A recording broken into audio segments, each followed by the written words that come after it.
اور یہ اللہ تعالیٰ کی رضا کی دلیل ہوتی ہے۔ کسی نے واصف علی واصف مرحوم سے پوچھا تھا کہ آپ کو کیسے پتہ چلے گا کہ میری نماز قبول ہو گئی ہے؟ تو کہا ایک نماز کے بعد جب دوسری عطا ہو جائے تو سمجھ لو پہلی قبول کر لی گئی۔ تو یہ سعادت مند لوگ ہیں جو 5 گانا نماز شعار زندگی رکھتے ہیں اور ان کی نماز قضا نہیں ہونے پاتی۔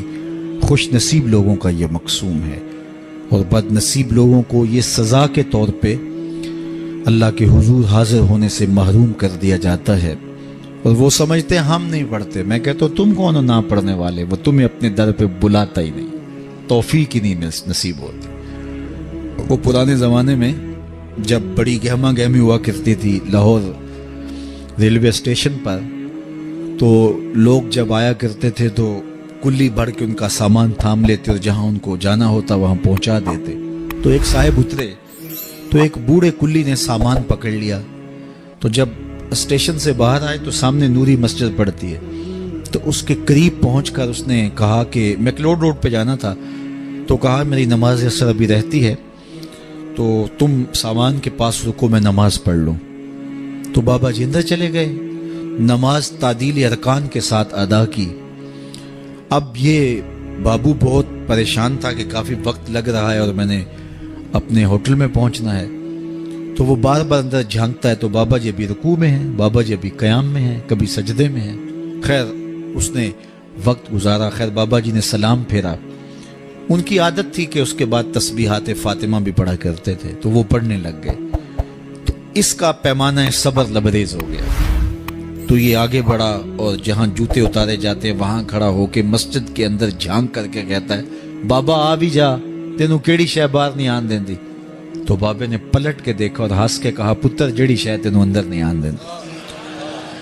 تو یہ اس کی توفیق کے بغیر ممکن نہیں ہوتا۔ میں نے دیکھا ہے بوڑھے اشخاص ان سے بیٹھا بھی نہیں جا رہا ہوتا، تو وہ بڑی مشکل سے لاٹھی ٹیکتے ٹیکتے مسجد کا رخ کرتے ہیں اور سخت سردی میں ٹھٹرتے مسجد میں آ رہے ہوتے ہیں، ٹھنڈے پانی سے وضو کر رہے ہوتے ہیں، اور دوسری جانب ہٹا کٹا نوجوان ہوتا ہے اور مسجد کے سامنے سے سینہ تان کے گزر جاتا ہے، اندر سے اللہ کی پکار کی آواز آ رہی ہوتی، اس کے نمائندے کی پکار کی آواز آ رہی ہوتی۔ تو یہ توفیق ہوتی ہے، اللہ سے توفیق مانگو، وہ کبھی سجدے سے محروم نہ کرے، وہ اپنے حضور جھکنے سے محروم نہ کرے۔ قیامت کے دن اللہ تعالیٰ لوگوں کو کہے گا کہ میرے حضور سجدہ ریز ہو جاؤ۔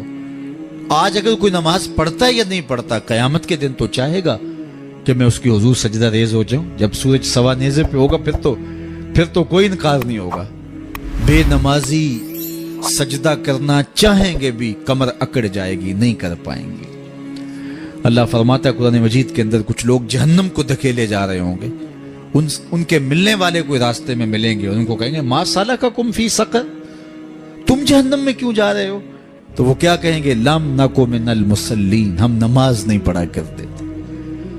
ایک بار نہیں، 2 بار نہیں، قرآن و حدیث میں 750 مرتبہ نماز کا حکم آیا ہے۔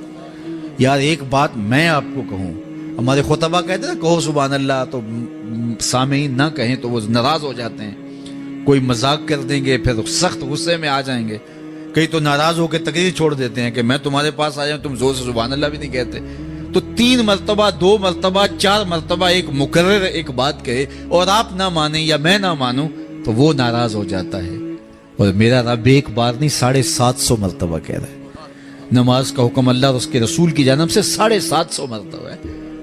کتنا ڈھیٹ پنا ہے کہ بندہ پھر بھی اللہ کے حضور سجدہ ریزی کی توفیق نہ پائے، اور وہ کس طرح جو ہے وہ ڈٹائی کے ساتھ اپنی زندگی گزار دے۔ 5 گانا نماز شعار زندگی بنا لو، یہ دین ہے، اس کو اچھی طرح سے روحوں میں اتار لو، اور 5 گانا نماز کبھی بھی تم سے قضا نہ ہونے پائے۔